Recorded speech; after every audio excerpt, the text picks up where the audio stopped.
A woman in pain collapsed on the subway, and staff knew she wouldn't make it to the hospital in time.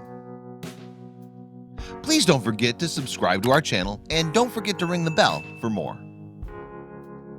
The London Underground train network, affectionately known as the Tube, snakes deep beneath the capital of the United Kingdom, carrying up to 5 million riders each day. Every one of those subterranean passengers has their own story, and sometimes a vital chapter of these personal biographies is written on the tube itself.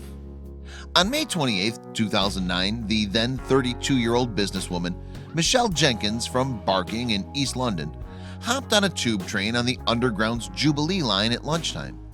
The newest line in the network, Jubilee trains travel from Stratford in the east of the city right through central London before finishing at Stanmore in the capital's northwest suburbs. Because it services so much of the city, it's not uncommon to board a Jubilee train and feel distinctly uncomfortable. It can be sticky on a hot summer's day. It can feel even warmer underground. And it can be overcrowded. During rush hour, commuters squeeze in to make sure to reach the office on time or home as soon as they can. However, Jenkins felt an entirely different level of discomfort on that day in spring of 2009. As her tube train made its underground path from station to station, the young woman suddenly realized that she had to get off and get help fast.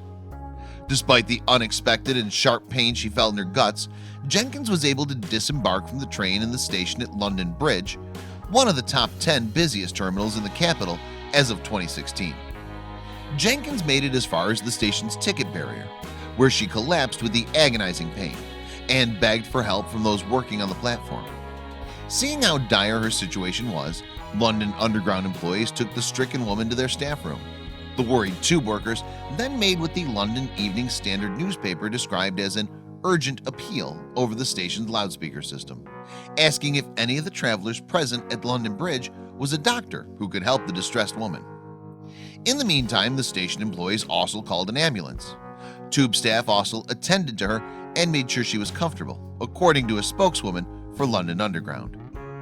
Very shortly afterwards, 3 doctors raced to lend assistance. They were believed to be from a nearby hospital, Guy's in St. Thomas. But despite their rapid response, they wouldn't make it to the staff room in time to figure out what was wrong with Jenkins. Fortunately, London Bridge customer services assistant Dorothy Ogendype was already on hand. She knew exactly how to help the woman in so much agony. That's because Jenkins' pain had come as a shock, but was not totally unexpected. Jenkins was heavily pregnant, and Ogendype knew how to care for a woman in labor. She'd already assisted her sisters and cousins when they had given birth. Jenkins was the next on the list to deliver a baby with Ogendype's help. Her son arrived just after 2 p.m., the first baby boy ever born on the London Underground. The new arrival came into the world just 12 minutes after station staff called for an ambulance.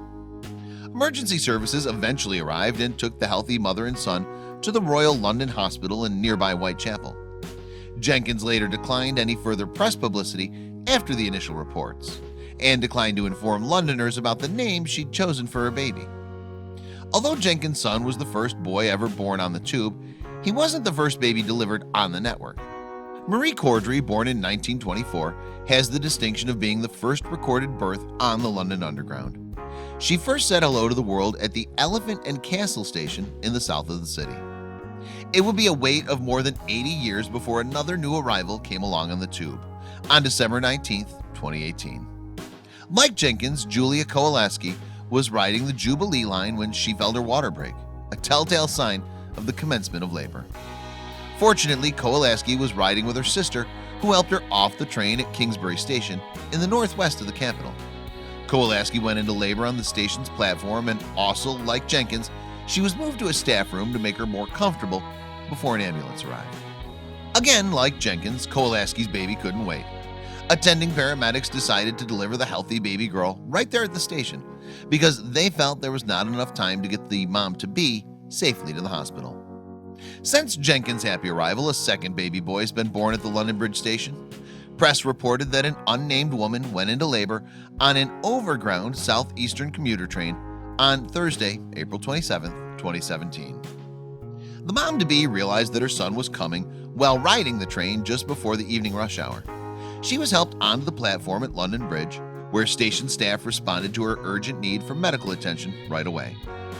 Again, the public address cry went up and off-duty doctor was able to safely deliver the baby before paramedics could arrive at the scene. Dean Parsons, an information assistant for Southeastern Railway, told the London Evening Standard, "It's always amazing how quickly doctors and nurses will always respond to announcements. They're fabulous." A man procured a blanket from a nearby shop to make sure the new mom and son were as comfortable as possible, with London Bridge Station employees relieved that the delivery had gone well. With yet another healthy baby born that day on the capital's rail network, staff proved they have what it takes to help just about any passenger in distress, even those whose lives are about to change forever.